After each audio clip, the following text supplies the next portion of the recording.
हिंदी लोकवार्ती कक्षा 10वीं।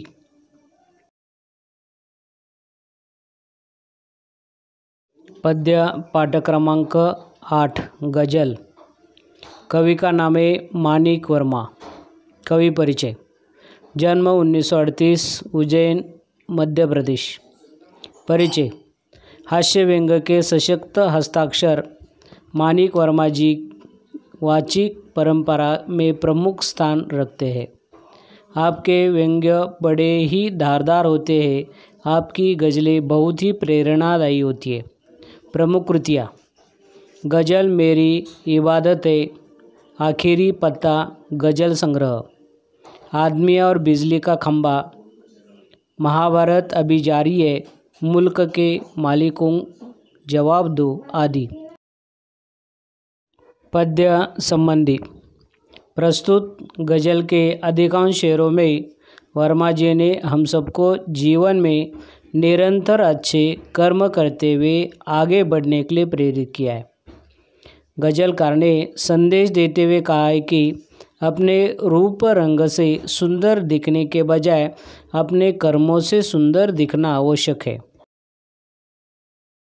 तो बच्चों, गज़ल या कविता की पहली दो पंक्तियाँ: आपसे किसने कहा स्वर्णिम शिखर बनकर दिखो, आपसे किसने कहा स्वर्णिम शिखर बनकर दिखो, शौक दिखने का है तो नींव के अंदर दिखो, शौक दिखने का है तो नींव के अंदर दिखो। इस काव्य पंक्ति में कवि मानिक वर्मा ने कहा है, किसी भी अट्टटालिका के चमचमाते शिखरों को सभी देखते हैं, उनकी प्रशंसा भी करते। प्रशंसा मतलब स्तुति। या लोग समाज में उन शिखरों के समान ही सम्मान पाना चाहते हैं, परंतु वास्तव में देखा जाए तो इन शिखरों से अधिक महत्व उन ईंटों और पत्थरों का जिसके कारण शिखर बन सके।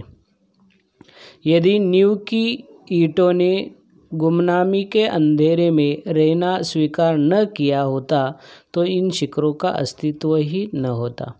यदि हर समाज के लिए कुछ करना चाहते हैं तो प्रशंसा और वाहवाही करने का लोभ त्याग कर नींव के ईंटों के समान कुछ अच्छा और सदृढ़ काम करो। यही जो जानकारी है, यही जानकारी इस काव्य पंक्तियों में कवि मानिक वर्मा ने दी है। तो इस काव्य पंक्ति के कठिन शब्द: स्वर्णिम मतलब सोने जैसा, नींव मतलब या जो ज़मीन के अंदर या जो गड़ा दिया जाता है उसे नींव के अंदर ईंट या पत्थर उसे क्या कहा जाता है, जिसके ऊपर इमारत खड़ी रहती है उसे नींव कहा जाता है। अगला गज़ल है, चल पड़ी तो गर्द बनकर आसमानों पर लिखो, और अगर बैठो कहीं तो मील का पत्थर दिखो। इस काव्य पंक्ति में कवि ने मंजिल के बारे में कहा है। क्या कहा है? चल पड़ी तो गर्द, गर्द मतलब धूल, बनकर आसमानों पर लिखो, आसमान मतलब आकाश, अगर बैठो कहीं तो मील का पत्थर दिखो। मील, अगर आप ये बैठ गए तो उसी वक्त पर मील का पत्थर जो है यह हमेशा की तरह वही मील के पत्थर इधर उधर घुमाता है और उसी वक्त पर यह पत्थर के द्वारा अनाज पीसता है ये, और वही मील का पत्थर। वो इसके बारे में, मंजिल के बारे में कवि ने कहा है। क्या कहा है? यदि आप मंजिल की ओर अग्रसर है तो अपने अपने कर्मों के कारण उसी प्रकार आसमान तक छुओ। जैसे आंधी आने पर पृथ्वी से आकाश तक धूल ही धूल दृष्टिगोचर देती है। दृष्टिगोचर मतलब दिखाई देती है चारों ओर की दिशा से आंधी आने के कारण। अर्थात आपके द्वारा किए गए अच्छे कर्मों का प्रभाव और चर्चा हर तरफ हो, और यदि आप मंजिल की ओर बढ़ते हुए मार्ग में कहीं बैठ जाते हो तो मील के पत्थर के समान बनो। मील का पत्थर जिस प्रकार पथिकों को अपनी मंजिल की ओर बढ़ते समय सहायता मतलब मदद करता है, उसी प्रकार क्रियाशील न होते हुए भी आप दूसरों की मदद करो। यही काव्य पंक्तियों में कवि माणिक वर्मा ने या गजलकार माणिक वर्मा ने कहा है। आगे कवि ने कहा है, कौन सी पंक्ति है? सिर पर दिखने के लिए दिखना कोई दिखना नहीं है। आदमी हो तो तुम अगर तो आदमी बनकर दिखो। आदमी के लिए कवि ने वेशभूषा के बारे में कवि ने कहा है, सुंदरता के बारे में कवि ने कहा है। क्या कहा है? ईश्वर, कवि ने आगे कहा है कि ईश्वर ने हमें मनुष्य जीवन दिया है और हमारा उद्देश्य केवल सजना नहीं है, सुंदरता दिखाना नहीं है, संवारना नहीं है, अच्छी तरह से यह संवारना नहीं है, सुंदर दिखाना यह उद्देश्य नहीं है। तो इसका उद्देश्य कौन सा है कि हमारे द्वारा किए हुए जो काम है या कर्म है वही कर्म सुंदर होना चाहिए। यही कवि ने कहा है।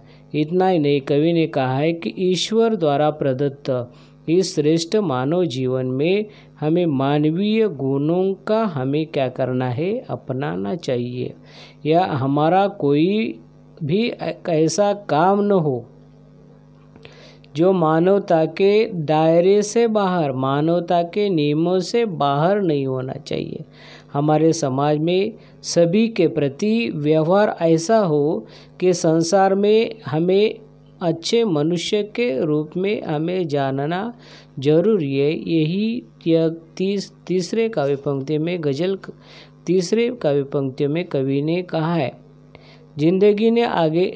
कवि ने आगे कहा है कि जिंदगी की शक्ल मतलब चेहरा जिसमें टूटकर बिखरे नहीं, या टूटकर बिखरना या बिखरे नहीं है।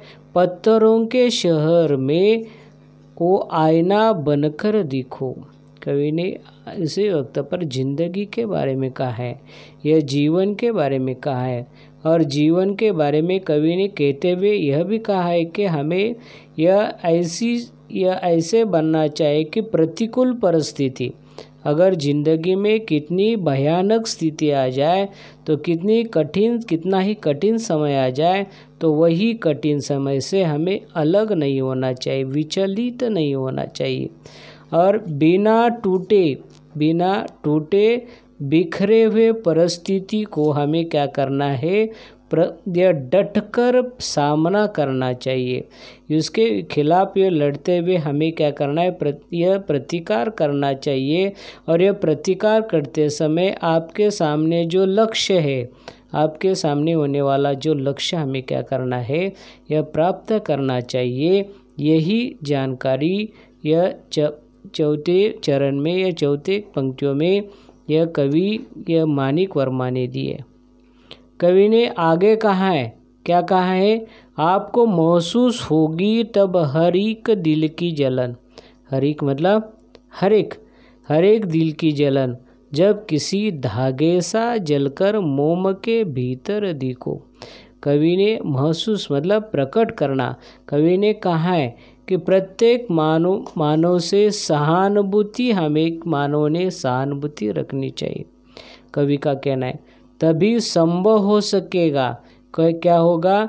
जब हम उनके हर एक दुख तकलीफ हमें क्या करना चाहिए? समझनी चाहिए। उदाहरण कवि ने दिया है। कौन सा उदाहरण दिया है? मोमबत्ती का उदाहरण दिया है।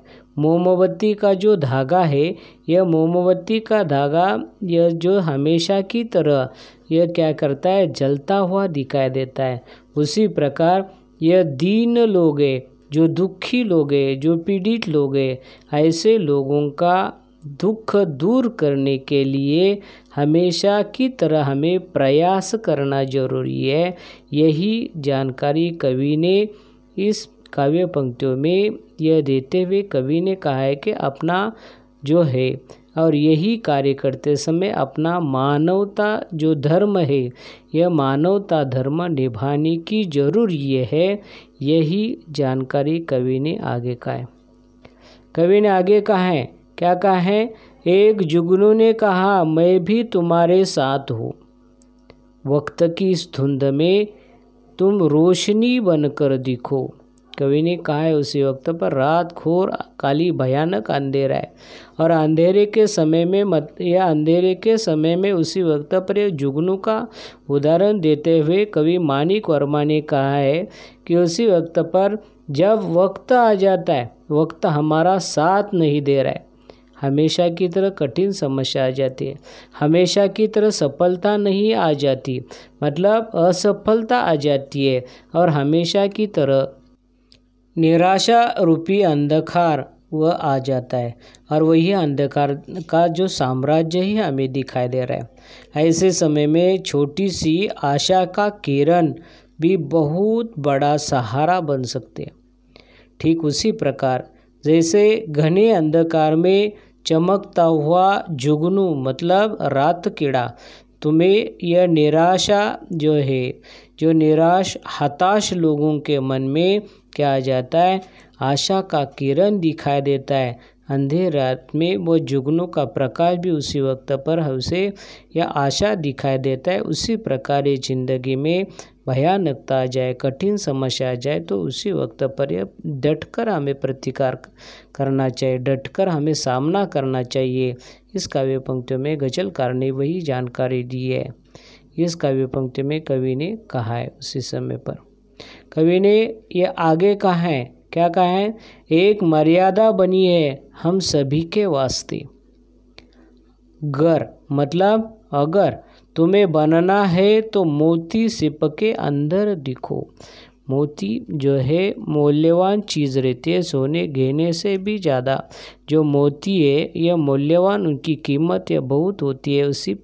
उसी वक्त पर एक कवि ने कहा है कि सभी मनुष्य के लिए, कवि ने समाज में रहने के लिए कहा है कि समाज में रहने के लिए एक सीमा रहनी चाहिए।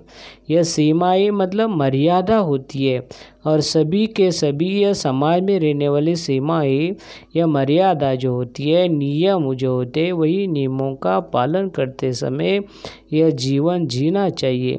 तभी समाज में हमारे जो व्यवहार है, व्यवहार को हम स्वीकार करेंगे। अगर तुम चाहते हो कि लोगों में तुम्हारी कोई पहचान बने, तो जिस प्रकार कवि ने कहा है कि जिस प्रकार यह सीप के अंदर यह सिंपला जो यह उस समुद्र के अंदर बालों में उसी वक्त पर मिल जाता है, सीप के अंदर मूल्यवान मोती दिखाई देता है, और यह मूल्यवान मोती जिस प्रकार वह छिपा होता है, उसी प्रकार तुम्हें समाज के कल्याण के लिए श्रेष्ठ कर्म करना चाहिए, और तुम्हारी यह कल्याण भावना तुम्हें एक पहचान देगी या सम्मान देगी। यह जानकारी कवि ने इस काव्य पंक्तियों में दी है। कवि ने आगे कहा है, डर जाए फूल बनने से कोई नाजुक कली, तुम न खिलते फूल पर तितली के टूटे पर दिखो। पर मतलब पंख। कवि ने फूलों के द्वारा यह उसी वक्त पर फूल का उदाहरण दिया है। यह फूलों के द्वारा उदाहरण देते समय यह गजलकार ने वही जानकारी दी है कि यदि कोमल कली जो है फूल बनने से अगर डर रही हो, तो कली जानती है, क्या जानती है कि उसके खिलते ही तितली उसका क्या करती है, रस चूसती है, रस पीती है, और रस पीने के लिए आएगी, और फूल जो बनी कली जो है, फूल से बनी हुई कली को क्या करेगी, परेशान करेगी। तो उसी प्रकार कवि ने कहा है, तुम फूल को तितली से बचने का प्रयास करो। यह फूल को तितली से बचाने का प्रयास करो, अर्थात उसके डर को दूर करने की उसकी मदद करो। यह फूल की तरह उसी वक्त पर यह फूल को तितली से बचाने के लिए यह जो डर पैदा हो जाती है, ऐसे लोगों की डर जो दूर करने के लिए कार्य करो। यही कवि ने संदेश दे दिया है। कवि ने अंतिम पंक्ति में कहा है, क्या कहा है, कोई ऐसी शक्ल तो मुझको दिखे इस भीड़ में, मैं जिसे देखूं उसी में तुम मुझे अक्सर दिखो। अक्सर मतलब हमेशा, उसी वक्त पर शक्ल मतलब चेहरा। कवि ने कहा है, क्या कहा है, यह जो संसार है यह संसार मनुष्य का क्या है, सागर है। जिस प्रकार यह सागर में, जिस प्रकार नदी जो है झरने है, यह झरने जो है यह तालाब है, सभी के सभी, यह सभी का सभी पानी, यह वही जो पानी है, पानी ये जो सागर क्या करता है, यह सागर वही पानी में समाता है, यह नदी का हो, झरने का या तालाब को। उसी प्रकार भीड़ में जाने अनजाने अनगिनत चेहरे जो होते, यह चेहरे हर तरफ दिखाई देते। कवि ने कहा है कि हे ईश्वर, मैं चाहता हूँ कि मैं जिसे भी देखूँ मुझे उसी में तुम नज़र आओ, तुम तो सर्वव्यापक है। वही जो जानकारी कवि ने गज़ल के द्वारा यह पाठकों को यह दे दी है, यही जानकारी के अनुसार गज़ल के द्वारा कवि माणिक वर्मा ने पूरी जानकारी मानवीय जीवन के लिए यह प्रयास करना जरूरी है, सहायता करना जरूरी है, एक के बाद एक उदाहरणों के द्वारा देने का कार्य कर दिया। और इस प्रकार यह गज़ल नामक यह कविता यहाँ पे ख़त्म हुई है। धन्यवाद।